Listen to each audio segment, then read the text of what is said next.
What does Islam, the Qur'an, the Prophet ﷺ says about Sayyidina ʿīsā alayhi salam, Prophet Jesus, peace be upon him?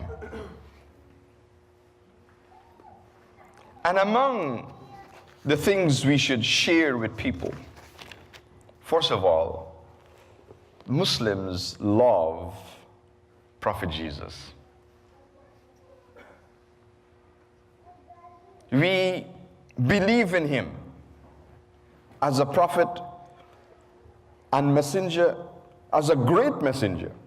He is in a select group of messengers called Ulul Azmi min ar-Rusul.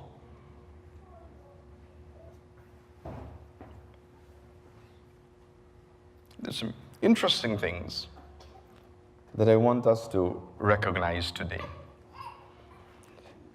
Islam is the only non-Christian religion that believes in Jesus.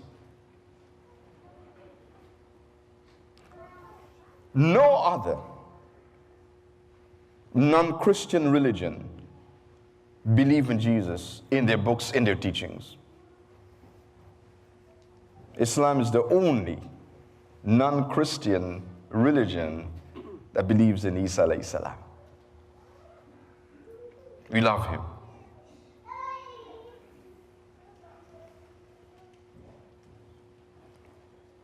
In fact, our Prophet sallallahu alaihi wasallam, he taught us that whenever we mention the name of Prophet Jesus, we make a dua for him. We say alayhi salam, peace be upon him.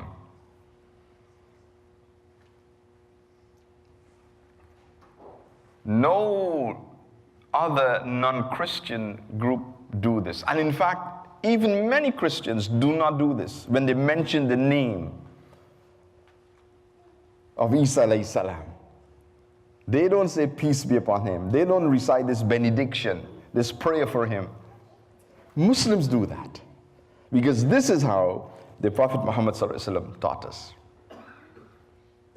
Whenever the Prophet ﷺ, in many hadith, whenever he would refer to Sayyidina Ṟīsā alayhi salam, he would say, my brother Isa. Like this, my brother Musa. Rasulullah, this is how he would behave towards them. And it is a cardinal principle of belief in Islam that we accept Sayyidina Ṟīsā alayhi salam as a prophet of Allah, a messenger of Allah. No Muslim can continue to be a Muslim if they do not believe in Ṟīsā alayhi salam. This is an article of faith in Islam. Amantu billahi wa malaikatihi wa kutubihi wa rusulihi. All of them. We are obligated to believe in that. No other religion now has that principle where they believe in all the prophets of Allah. Different groups believe in different subsets of prophets and messengers. No other group believe in all the prophets and messengers of Allah.